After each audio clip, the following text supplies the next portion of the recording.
বাংলাকে যদি আমার মায়ের ভাষা বলতে হয় তাহলে ইনকিলাব জিন্দাবাদ চলবে।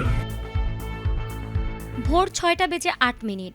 সাধারণ মানুষ যখন কেবল ঘুমের আড়মোড়া ভাঙছে, ঠিক তখনই সামাজিক যোগাযোগ মাধ্যমে একটি ছোট পোস্টে রীতিমতো ঝড় তুললেন বাংলাদেশ জামায়াতে ইসলামের আমির ডক্টর শফিকুর রহমান। তার ভেরিফাইড ফেসবুক পেজ থেকে দেওয়া মাত্র 2 লাইনের একটি স্ট্যাটাস মুহূর্তেই টক অব দ্য কান্ট্রিতে পরিণত হয়েছে। স্ট্যাটাসটি দেওয়ার কয়েক ঘন্টার মধ্যেই পোস্টটিতে রিয়াকশন ছাড়িয়েছে লক্ষাধিক। শেয়ার আর কমেন্টের বন্যায় ভেসে যাচ্ছে সামাজিক যোগাযোগ মাধ্যমের টাইমলাইন।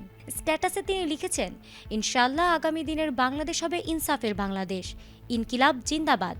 কিন্তু কেন এই সাধারণ দুটি বাক্য এত ভাইরাল হলো? বাংলাকে যদি ধারণ করতে হয়, বাংলাকে যদি আমার মায়ের ভাষা বলতে হয় তাহলে ইনকিলাব জিন্দাবাদ চলবে। রাজনৈতিক বিশ্লেষকরা বলছেন এর পেছনে কাজ করছে সাম্প্রতিক স্লোগান বিতর্ক এবং জামায়াতের রাজনৈতিক কৌশলের পরিবর্তন। গত 21শে ফেব্রুয়ারি এক অনুষ্ঠানে বিদ্যুৎ ও জ্বালানি মন্ত্রী ইকবাল হাসান মাহমুদ টুকু ইনকিলাব জিন্দাবাদ স্লোগানটি বিদেশি এবং বাংলাদেশি সংস্কৃতির সাথে বেমানান বলে মন্তব্য করেছিলেন। সেই সাথে তিনি আরও বলেছেন, এগুলো বললে আমাকে ভারতের দালাল বানিয়ে ফেলবে, তারপরও আমি বলবো, কারণ আমার জীবন আছে বলেই আমি মুক্তিযুদ্ধে গিয়েছি এবং মন্ত্রী হয়েছি। মন্ত্রীর সেই বক্তব্যের পর ইনকিলাব মঞ্চ থেকে শুরু করে হাসনাত আবদুল্লাহ, নাসিরুদ্দিন পাটোয়ারি ও সার্জিস আলম সহ বিভিন্ন শ্রেণী পেশার মানুষ সামাজিক যোগাযোগ মাধ্যমে দিচ্ছেন পাল্টা প্রতিক্রিয়া।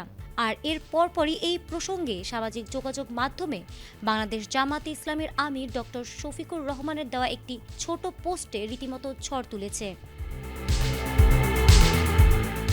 বিশেষ করে ভাষা দিবসের প্রথম প্রহরে কেন্দ্রীয় শহীদ মিনারে ডক্টর শফিকুর রহমানের শ্রদ্ধা নিবেদন ছিল দলের ৭৪ বছরের ইতিহাসে এক নজিরবিহীন ঘটনা। সেই ঐতিহাসিক পদক্ষেপের রেশ কাটতে না কাটতেই ইনকিলাব বা বিপ্লবের ডাক দিয়ে তিনি নিজের অবস্থান আরও কঠোরভাবে স্পষ্ট করলেন। ফেসবুকের কমেন্ট বক্সেও চলছে নেটিজেনদের যুক্তিতর্কের লড়াই। জামাত সমর্থকরা একে দেখছেন ইনসাফ কায়েমের বলিষ্ঠ প্রত্যয় হিসেবে, আর বিরোধীরা প্রশ্ন তুলছেন এই স্লোগানের ঐতিহাসিক ও রাজনৈতিক ব্যবহার নিয়ে। রাজনৈতিক মহলে আলোচনা চলছে যে ডক্টর শফিকুর রহমান কি এই স্ট্যাটাসের মাধ্যমে কোনো বড় ধরনের আন্দোলনের ইঙ্গিত দিচ্ছেন? জামাত আমিরের এই ভোরবেলার সারপ্রাইজ আপাতত দেশের ডিজিটাল রাজনীতির মাঠ পুরোপুরি দখল করে রেখেছে। ফারহানা হক, এটিএন বাংলা।